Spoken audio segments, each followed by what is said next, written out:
The call came at 11:47 p.m. on a Tuesday in March. I was halfway through a reheated dinner when my phone buzzed with the precinct number. 23 years on the force teaches you that late night calls never bring good news. Detective Graves, we need you at 428 Maple Drive in Eldridge. Possible homicide confession. My fork clattered against the plate. Eldridge was quiet, the kind of town where people left their doors unlocked and knew their neighbors' middle names. Homicide confessions didn't happen here. I arrived to find 3 patrol cars parked outside a modest blue house with white shutters. Rain had started falling, turning the street into a mirror of flashing red and blue lights. Officer Carmichael met me at the front steps, his face pale in the artificial glow. "It's Harold Kent," he said. "Called 911 himself about 20 minutes ago. Said he killed his wife." His wife? I frowned. When? 36 years ago. The words hung in the wet air between us. I felt something cold settle in my chest, not just from the rain soaking through my jacket, but from the weight of what 3 decades of buried truth might look like. Inside, an older man sat slumped in a brown recliner. His hands trembled around a cordless phone. A woman in her late 30s stood frozen near the doorway, mascara streaking down her pale cheeks. "I did it," Harold whispered. "I can't live with it anymore." Harold's daughter, Melissa, I learned, hadn't moved since I entered. Her eyes were locked on her father, like she was seeing a stranger wearing his face. The living room smelled like old coffee and lavender air freshener. Family photos lined the mantel. Graduations, birthdays, a life lived in careful frames. "Mr. Kent," I said gently, kneeling beside his chair. "What exactly are you telling us?" His watery eyes met mine. "Lydia, my wife. She's been under the house this whole time." The officer behind me shifted uncomfortably. Melissa made a small, broken sound, somewhere between a gasp and a sob. "Under the house," I repeated, keeping my voice steady. "In the crawl space?" Harold nodded slowly. "Near the back corner. Under the boards." I radioed for the forensic team and additional units. This wasn't just a confession anymore. It was an excavation site. As I stood, Melissa finally moved, backing toward the wall as if the floor itself might collapse beneath her. "Dad," she whispered. "What are you saying?" Harold's face crumpled. "I'm sorry, baby girl. I'm so sorry." I watched Melissa slide down the wall until she was sitting on the hardwood floor, knees pulled to her chest. Outside, more vehicles arrived. The quiet street was transforming into something Eldridge had never seen before. A crime scene frozen in time, finally thawing after decades of winter silence. By 2 a.m., the backyard looked like a television crime drama. Portable floodlights turned night into harsh, artificial day. Officers in rain gear marked off sections with yellow tape. The forensic team assembled their equipment near the crawl space entrance, a narrow opening beneath the back porch that most people would have forgotten existed. I stood on the porch watching them work. Melissa sat in a patrol car with a blanket around her shoulders, staring at nothing. Harold had been taken to the station for formal questioning, but not before giving us exact directions. 8 feet from the north wall, under the loose boards. Captain Morrison arrived, his gray hair disheveled from sleep. "Ellen, what have we got?" Elderly man confessed to killing his wife in 1989. Says he buried her under his own house and lived here ever since. Morrison's expression darkened. "Jesus, the family, 1 daughter present. Son died in a car accident 5 years ago." I paused, remembering Harold's confession tape. The wife, Lydia Kent, was reported missing back then. Case went cold within weeks. "You remember it?" I shook my head. "I was just starting out, but I'm going to pull those files first thing." A shout came from the crawl space. One of the forensic techs emerged, mud-streaked and solemn. "Detective, you want to see this?" The crawl space was exactly as miserable as expected. Damp, narrow, and smelling of earth and decay. I crawled in behind the forensic photographer, my flashlight beam cutting through darkness that had held secrets for 36 years. They'd removed several boards near the back wall. Beneath them, the soil had been disturbed long ago. You could tell by the way it settled differently from the packed earth around it. My light caught something pale in the dirt. "Careful," the lead tech murmured. They'd uncovered a small wooden box first. Inside, a gold wedding band with an inscription too worn to read, a broken wristwatch stopped at 11:43, and a small photograph of a young woman with dark curly hair and kind eyes. "That's the wife?" the photographer asked. "Must be," but it was what lay beneath the box that made my breath catch. Fragments of fabric, floral pattern, faded blue and yellow. The unmistakable curve of human remains wrapped in what might have once been a bedsheet. I backed out carefully, my knees screaming in protest. Outside, the floodlights seemed even brighter, more surreal. Captain Morrison waited, his face grim. "It's her," I said quietly. "We need the coroner and a full excavation team." This just became a homicide investigation. Behind us, through the patrol car window, I saw Melissa watching. She knew. In that moment, watching them uncover her mother from beneath the house she grew up in, she finally knew. By dawn, I was at the precinct pulling files for 1989. The missing persons report for Lydia Kent was thin, barely 6 pages. Last seen, June 14th, 1989, at her home. Reported missing by her husband Harold Kent on June 16th, after she failed to pick up their daughter from school. Initial investigation notes were sparse. Husband states wife had been unhappy. Possible voluntary departure. No signs of struggle in home. Vehicle located at bus station 3 days later. Keys in ignition. The case officer was listed as Sheriff L. Porter, deceased now for 12 years. His notes suggested a woman who'd simply walked away from her life. There were no follow-up interviews after the first week. No deep dive into Harold's background. Nothing. I found one interview transcript with a neighbor, Mrs. Florence Dietrich. Heard raised voices that night around 10. Then a car door. Didn't think much of it, couples argue. But there was a handwritten note in the margin, barely legible. Neighbor concerned. Advised to let matter rest. Family issue. I sat back, anger rising in my chest. Someone had shut this case down before it even began. My phone buzzed. The coroner wanted to meet at the site. I grabbed my jacket and headed back to Maple Drive, where a family's carefully constructed lie was being excavated piece by piece from the cold ground. The coroner, Dr. Amanda Walsh, was kneeling beside the excavation when I arrived. The remains had been fully exposed now, still wrapped in the deteriorated bedsheet, positioned in a fetal curl. "Preliminary assessment," she said without looking up.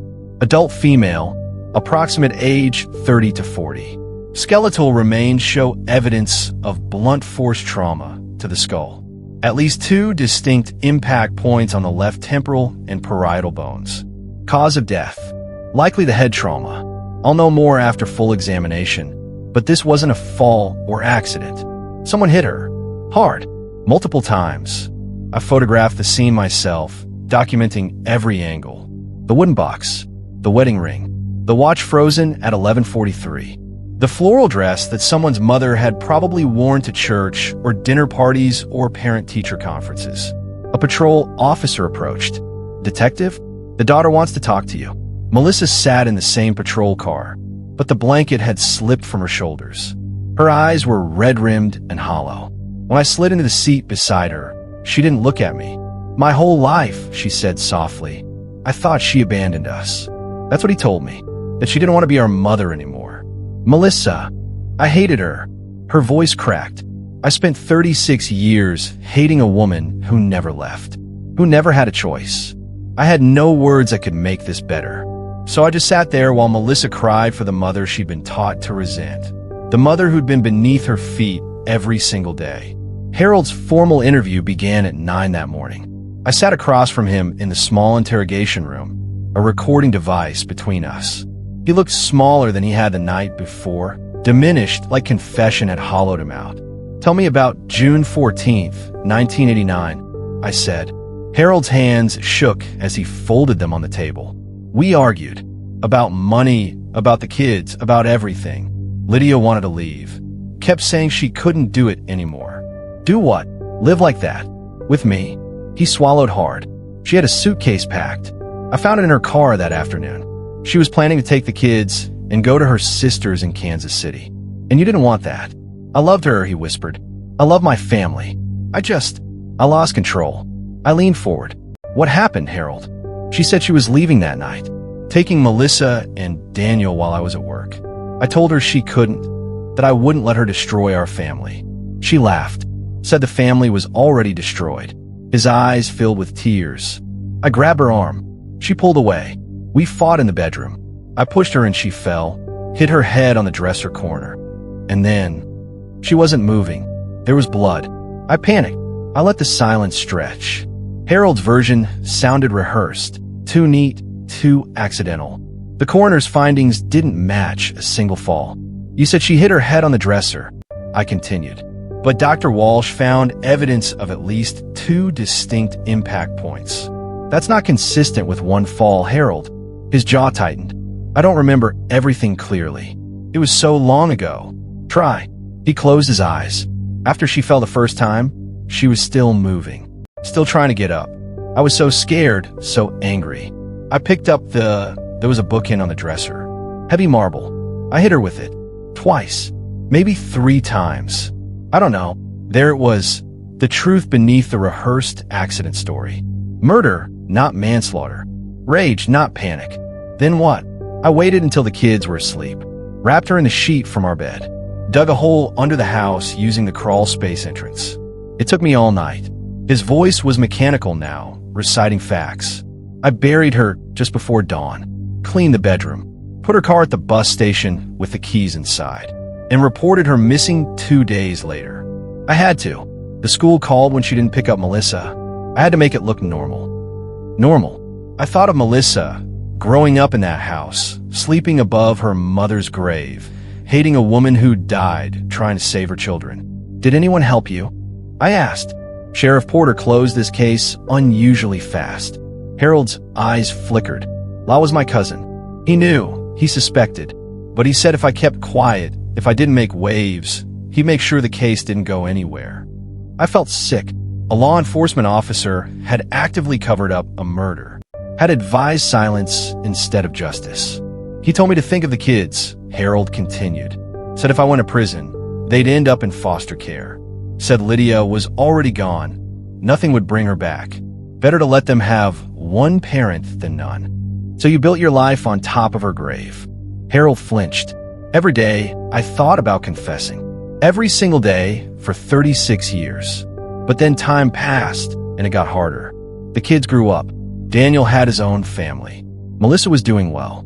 How could I destroy that? You destroyed it the night you killed their mother, I said flatly. You just made them live in the wreckage without knowing why. He started crying then, deep, shuddering sobs that shook his thin shoulders. I felt no sympathy, only cold fury for Lydia Kent, who tried to save her children and ended up buried beneath them instead. I stood. We're done here. You'll be charged with second-degree murder and evidence tampering. I'm dying, Harold said suddenly. Pancreatic cancer.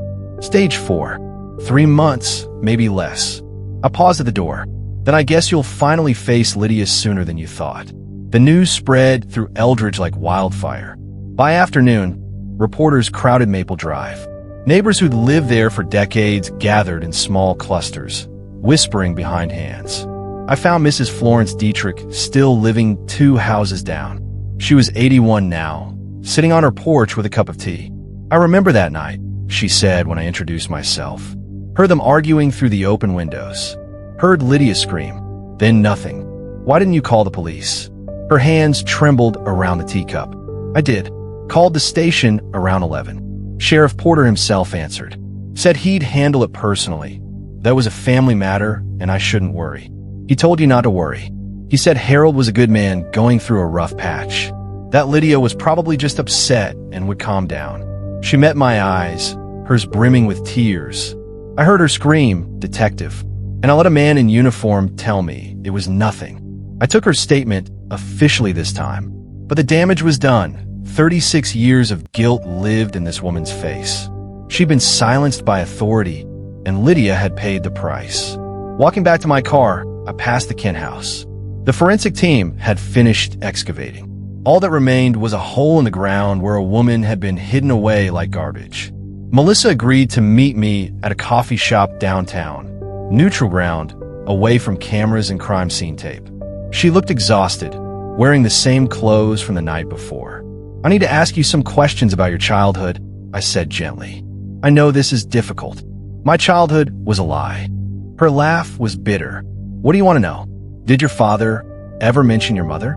Talk about why she left." "He said she was selfish, that she cared more about her own happiness than her family. He made her sound like a villain." Melissa's voice broke, and I believed him. God help me, I believed every word. "What about other family? Your mother's relatives?" "Mom's sister, Aunt Kathy, tried to stay in touch at first. Sent birthday cards, called on holidays. But Dad always got tense when she called. Eventually, she stopped trying." Melissa wiped her eyes. "Now I know why. She probably suspected. She probably knew Mom would never abandon us." I pulled out a photocopy of something we'd found in the evidence files. A handwritten letter, never sent, dated June 12, 1989. 2 days before Lydia died. "We found this in your mother's car," I said. "I think you should read it." Melissa's hand shook as she took the paper. Her eyes moved across her mother's handwriting. Words written to children she'd never see grow up. The letter read, "My darling Melissa and Daniel, if you're reading this, something's gone wrong. I'm writing this because I'm scared of what your father might do if I try to leave. He's not a bad man, but he's not well. His anger has gotten worse, and I can't protect you and myself at the same time anymore. I'm planning to take you both to Aunt Kathy's house in 2 days. I have money saved, a job lined up. We'll be safe there. But if I don't make it, if something happens to me, I need you to know I love you more than life. I would never abandon you. Never. If I'm gone, it's because I was trying to save us. Stay close to each other. Be kind. Remember me not as someone who left, but as someone who fought to stay. All my love forever, Mom." Melissa read it 3 times, tears falling onto the paper. "She was trying to save us," she whispered. "She died trying to get us out. Yes, and he let me hate her. For 36 years.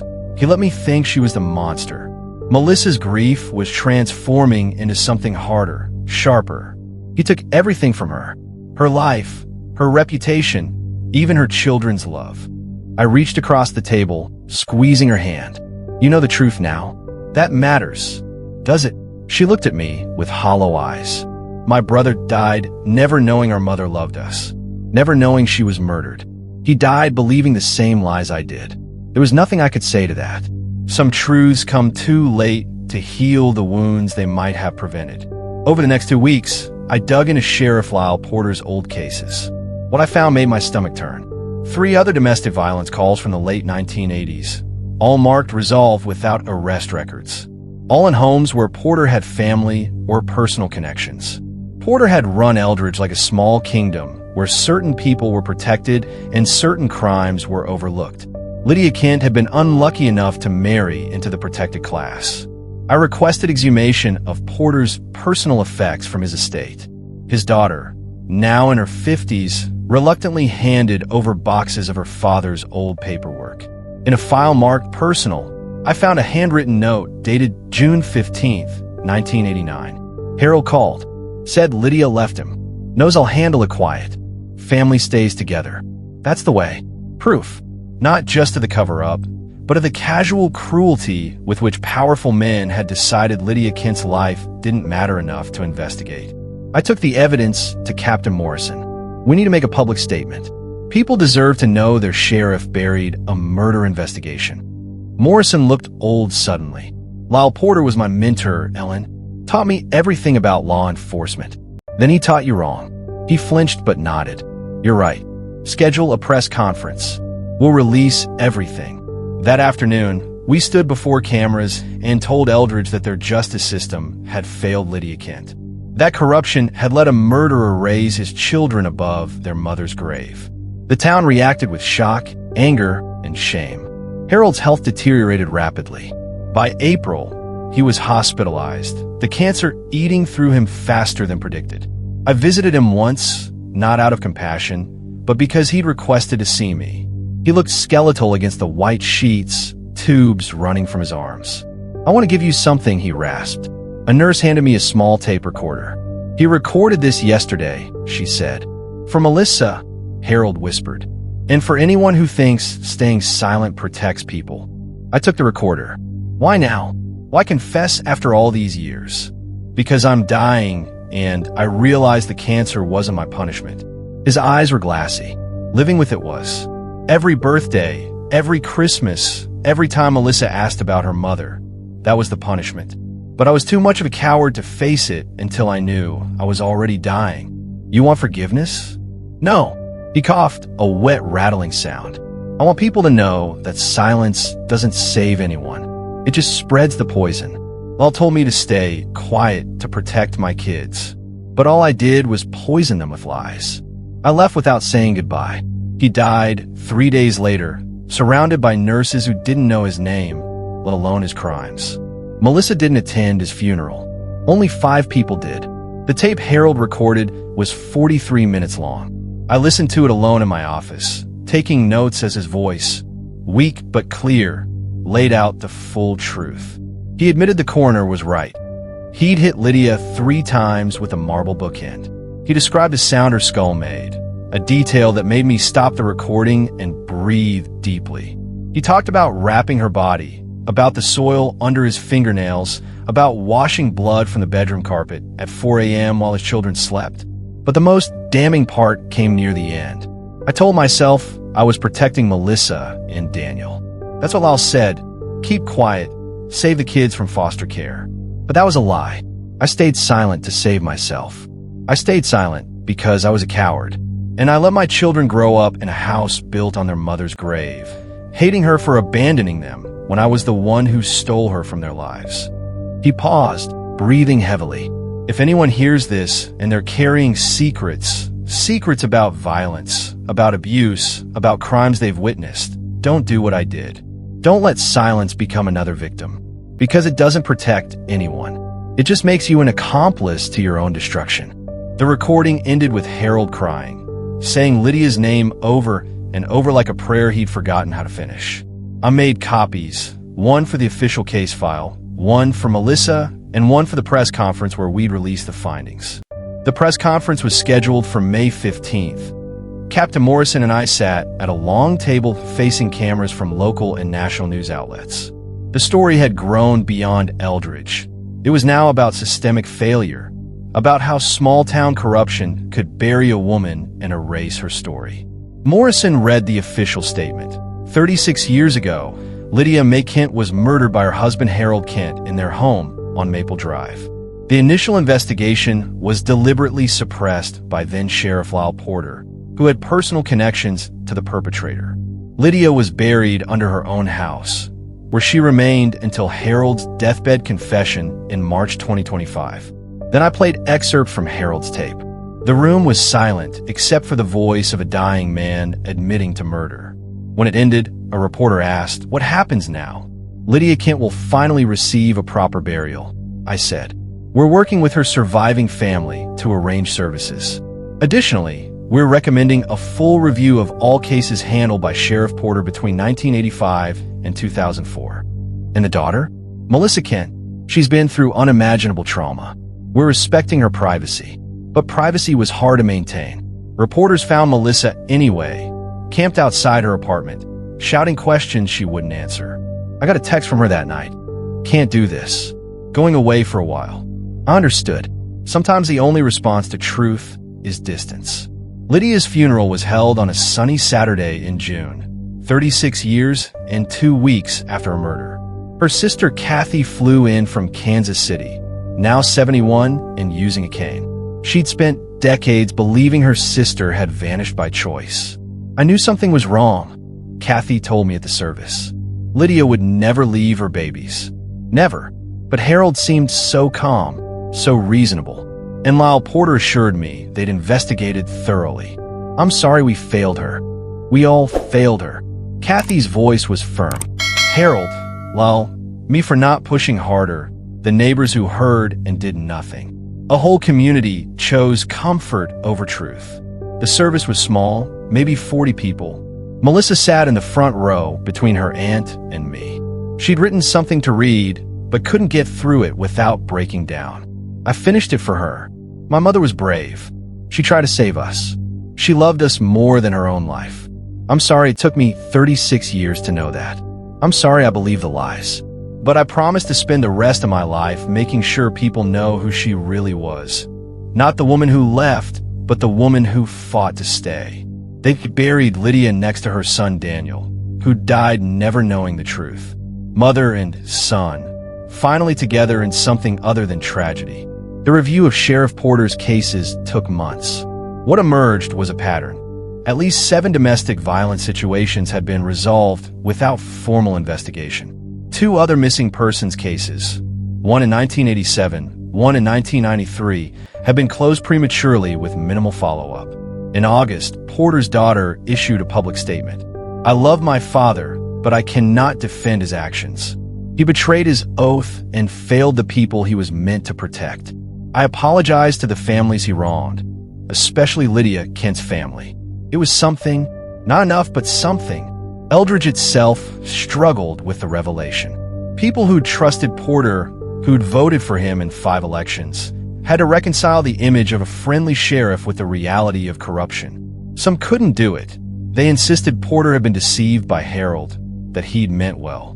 Others were furious. A petition circulated to remove Porter's name from the annual police award given in his memory. It passed overwhelmingly. The town was learning what Melissa had learned, that the people you trust most can carry the darkest secrets. That authority doesn't equal morality. That silence protects perpetrators, not victims.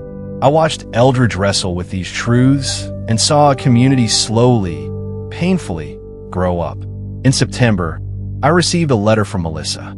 She'd moved to Oregon, was working at a domestic violence shelter, and was studying to become a counselor. Dear Detective Graves, I want to thank you for giving my mother her voice back, for caring when so many others chose not to. You could have accepted my father's confession at face value and moved on. Instead, you dug deeper. You found the corruption. You made sure people knew the whole truth. I'm working with women who are trying to leave abusive situations. Every day, I see women who remind me of my mother, scared, brave, desperate to protect their children. I tell the mom's story. I tell them that silence kills, but so does a system that doesn't believe them. I'm not okay. I don't know if I'll ever be okay, but I'm doing something with this pain. I'm making sure my mother's death means something. Thank you for seeing her. Thank you for not looking away. Melissa, I kept that letter in my desk drawer. On difficult days when cases went cold or witnesses stayed silent, I'd read it and remember why this work mattered. By October, the case was officially closed. Harold Kent, guilty of second-degree murder, deceased before trial.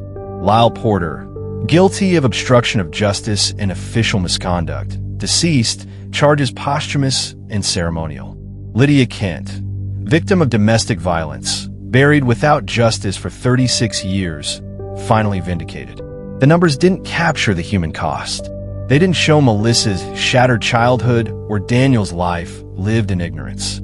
They didn't reflect Mrs. Dietrich's decades of guilt or Kathy's years of searching for a sister who'd been buried 3 hours away. Statistics don't measure the weight of secrets. I attended the city council meeting where they voted to establish the Lydia Kent Memorial Fund, dedicated to supporting domestic violence victims and reforming local law enforcement practices. It passed unanimously. Melissa called during the vote. Mom would have liked that, she said softly. Yes, she would have. I've been thinking about what Dad said on that tape, about silence being poison. It is. Then maybe that's her legacy. Not just warning women to leave, but teaching communities to listen, to believe, to act. I thought about all the times over my career when I'd heard family matter, or probably nothing, or she'll turn up. How many Lydias had we buried with our comfortable silence? You're right, I said. That's exactly her legacy. In December, I drove past 428 Maple Drive. The house had been sold to a young couple from out of state who didn't know its history. They'd repainted it yellow with blue trim, planted new flowers in the front beds. Part of me wanted to tell them, to warn them about the weight that house carried. But they looked happy, planting bulbs for spring, laughing at some private joke. Maybe houses don't hold secrets, I thought. Maybe people do. I kept driving. That afternoon, I organized all the case files, photographs, and recordings into official archives. Future detectives would have access to everything. Not just the crime, but the cover-up, the failure, the eventual truth. I wrote a final case summary. Lydia Kent died trying to save her children from an abusive environment. Her husband murdered her, buried her, and spent 36 years teaching his children to hate her memory. The initial investigation was deliberately suppressed by a corrupt law enforcement officer who valued reputation over justice. This case represents a systemic failure at every level. Domestic violence unaddressed, missing persons investigation inadequate, official misconduct unpunished. It also represents what happens when silence becomes policy. Lydia Kent's story must be remembered not just as a tragedy, but as a warning. When communities choose comfort over truth, when authority figures prioritize relationships over responsibility, when witnesses are told to stay quiet, people die, and they stay dead, buried beneath layers of convenient lies. Justice was delayed, but it was not denied. Christmas came. I visited Lydia's grave, the first Christmas she'd spent above ground in 36 years.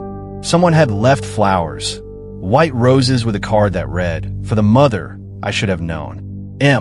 Melissa had been there recently. I sat on the cold ground near the headstone, which read simply, "Lydia May Kent, 1956 to 1989, beloved mother, she fought to stay. I'm sorry we didn't find you sooner," I said to the stone. To the woman beneath it, "I'm sorry the system failed you so completely." The wind moved through the cemetery trees, carrying the scent of pine and winter earth. I thought about Harold's final words about silence being poison. He was right, but he never acknowledged that he'd been the original poison, the violence that started it all. Lydia hadn't chosen silence. It had been forced on her by a husband's fists and a sheriff's indifference. She tried to speak through a packed suitcase, through a letter to her children, through screams her neighbors heard but dismissed.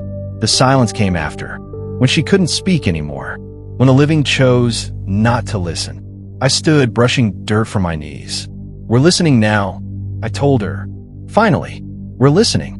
In January 2026, I was invited to speak at a statewide law enforcement conference about the Kent case. I stood before a room of officers, detectives, and administrators and told Lydia's story.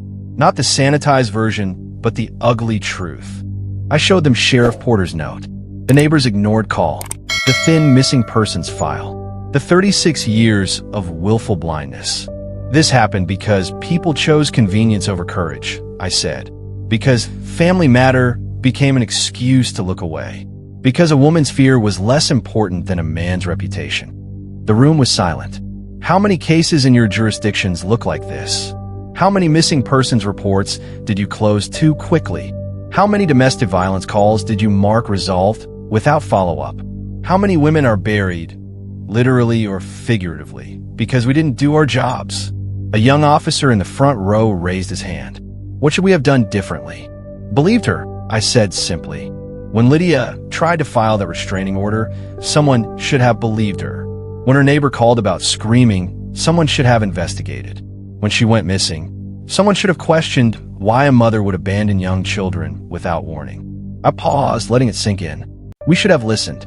We should have acted. We should have protected her instead of protecting the man who killed her. After the speech, dozens of officers approached me. Some admitted they'd closed cases too quickly. Others shared stories of women they wished they'd helped sooner. Change was slow, but it was happening. On what would have been Lydia's 69th birthday, Melissa organized a vigil in Eldridge's town square. Over 200 people came, neighbors who remembered Lydia, domestic violence advocates, officers from surrounding counties, and survivors who saw themselves in her story. Melissa stood at a microphone, stronger than I'd seen her in months. "My mother's name was Lydia May Kent," she said. "She loved teaching, gardening, and reading to her children before bed. She made the best chocolate chip cookies. She sang off-key in the car and cried during sad movies." People smiled, recognizing their own mothers in the description. She was also scared, trapped, trying to find a way out that wouldn't destroy her children.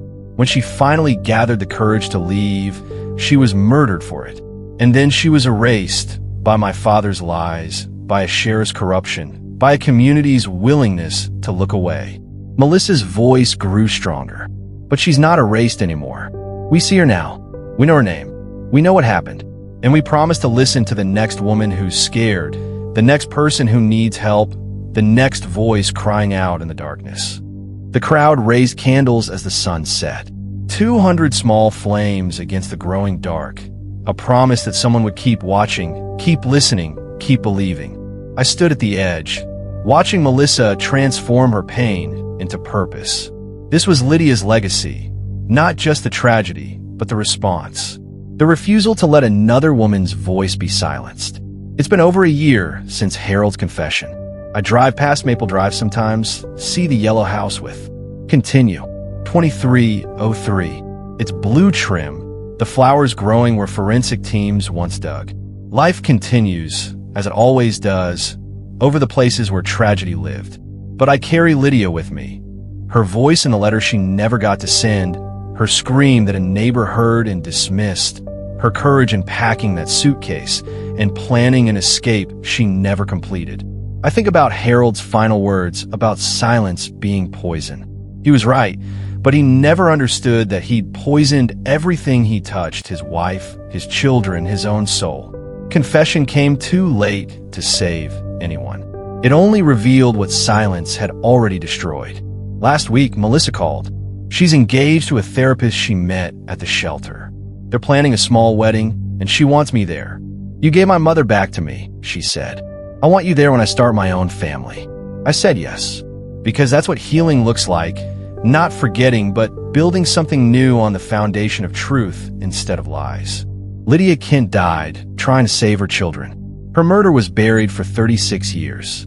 But her story, her real story, lives on in every domestic violence call we take seriously, every missing person we investigate thoroughly, every woman we believe when she says she's afraid.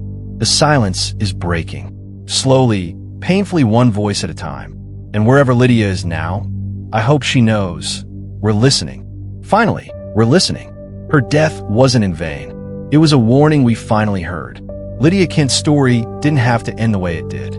She reached out, through a packed suitcase, through a letter to her children, through screams her neighbors heard but dismissed. The system failed her. Her community failed her. And she paid with her life. But her legacy lives on in every woman who finds the courage to leave, in every officer who takes domestic violence seriously, in every neighbor who refuses to look away when something feels wrong. Harold confessed too late to save anyone. But maybe it's not too late for the rest of us to stop pretending we don't see what's right in front of us. If this story moved you, if it made you think about the silences in your own community, then don't let it end here. Share Lydia's story. Talk about it. Let it be a reminder that silence doesn't protect anyone. It only buries the truth deeper. If cases like these matter to you, stories that dig beyond the headlines to uncover the truth, then this channel needs your support. Hit that like button to help others find Lydia's story. Subscribe to True Crime Files Gist so you never miss a case that deserves to be told. And share this video with someone who needs to hear it. Together, we can make sure that victims like Lydia Kent are never forgotten and that the silences that protected their killers are finally broken. True Crime Files Gist, because every victim deserves a voice. Like, subscribe, share. New cases every week.